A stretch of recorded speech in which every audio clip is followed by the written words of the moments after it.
Kyiv is calling for air defence systems, including fighter jets, but fears of escalating the conflict are holding back its allies. Germany has pledged €180 million for environmental projects in Brazil, including over €30 million for rainforest protection. Tickets for trains intentionally left unsold by Eurostar because of passport control problems.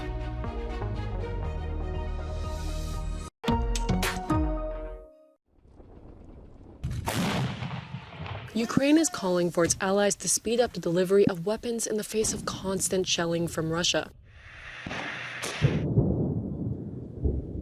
Air defense systems, including fighter planes, are on the wish list. But fears of escalating the conflict are holding Western leaders back.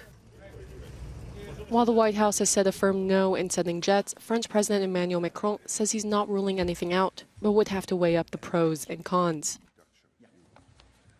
He said that nothing is excluded in principle. We always assess things according to 3 criteria. The first is that it is requested, useful, given the time needed for training and delivery to the Ukrainian army. That is why last week again I spoke to President Zelensky for over an hour and a half. During a visit by Danish Prime Minister Mette Frederiksen, President Zelensky again stressed the urgency for promised weapons to be supplied more quickly. However, the visit also highlighted a critical need for reconstruction. Ukraine's state-run energy operator admits the country's energy system has been significantly damaged by Russian missile attacks. It's so far survived 13 rocket waves and 15 drone strikes. The Kremlin has warned supplying of further weapons to Ukraine will only lead to significant escalation. It said NATO countries are becoming more directly involved in the conflict.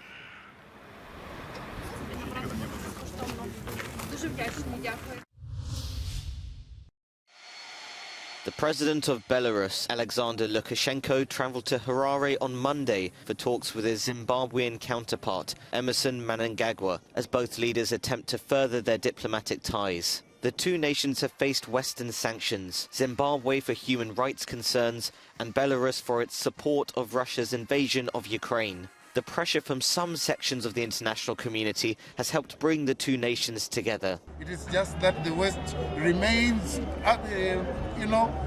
determined to punish our two countries, but they will not succeed because the development strategies of the two countries is to ensure that we are self-sufficient. The two leaders hope to strengthen ties in mining, agriculture and politics, according to Zimbabwe's foreign ministry.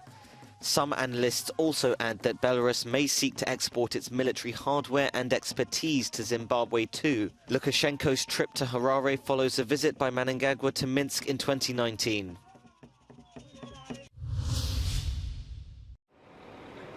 Brazil has welcomed the promise of more than €180 million in contributions for environmental projects in its country.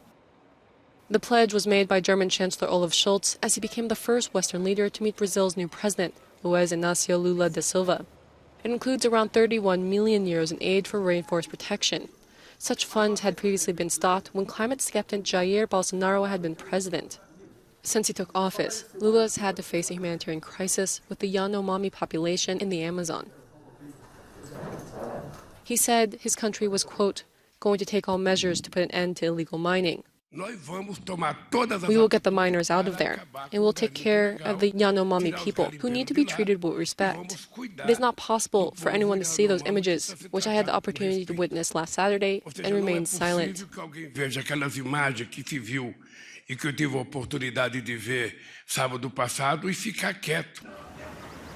Scholz visited Chile and Argentina before heading to Brazil, as he seeks new opportunities overseas for German businesses in the wake of Russia's invasion of Ukraine. All 3 Latin American nations have criticized Moscow at the UN, but have not adopted sanctions, and Brazil is refusing to send weapons to Kyiv.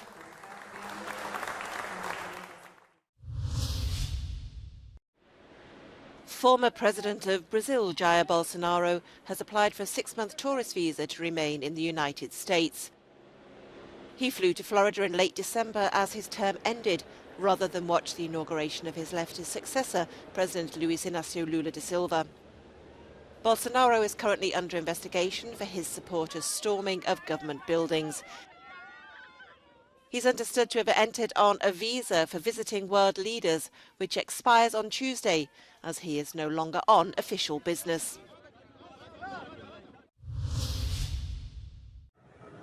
The number of people who've been killed in a suicide bombing in Pakistan has risen to at least 80. Most of the victims were police officers who were praying in a mosque in Peshawar. Pakistan's Prime Minister Shehbaz Sharif has visited the wounded. Some were suffering from burns, others had broken bones from being hit by falling rubble. The mosque is in one of the most heavily controlled areas of the city, which includes police headquarters and intelligence and counter-terrorism bureaus. The Pakistani Taliban has denied involvement after an initial claim by one of its commanders. Unfilled seats under the English Channel. Eurostar is intentionally leaving hundreds of tickets unsold on peak time trains. It's because border police can't process passports quickly enough on the first services between London and the EU. A direct consequence of the more rigorous passport checks required since Brexit. It's particularly just frustrating when you're someone who didn't hope to leave Europe. And I think it's really important, especially to my generation, to be able to travel freely. I'm travelling for work today, so it makes a big difference to my ability to do my job in Europe.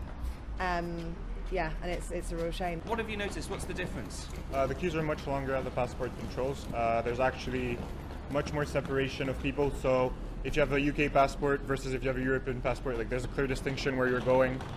And the lines are like, wait, with a French passport, personally I have a French passport, so I get through pretty quickly, but I see the UK people like spending a lot of time in the queues most of the times.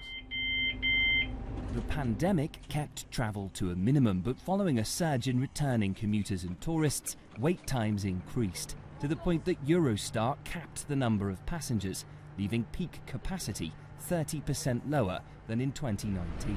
Since Brexit, British passports are processed separately, and it's meant that passengers are now being asked by Eurostar to arrive 90 minutes before their train departs. But despite that, there are still bottlenecks at Eurostar stations, and it means the trains leaving first thing in the morning are never full, up to 250 seats empty every single day.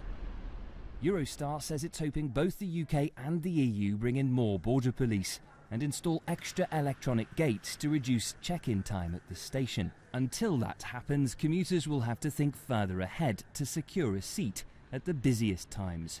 Luke Hanrahan, Euronews, London.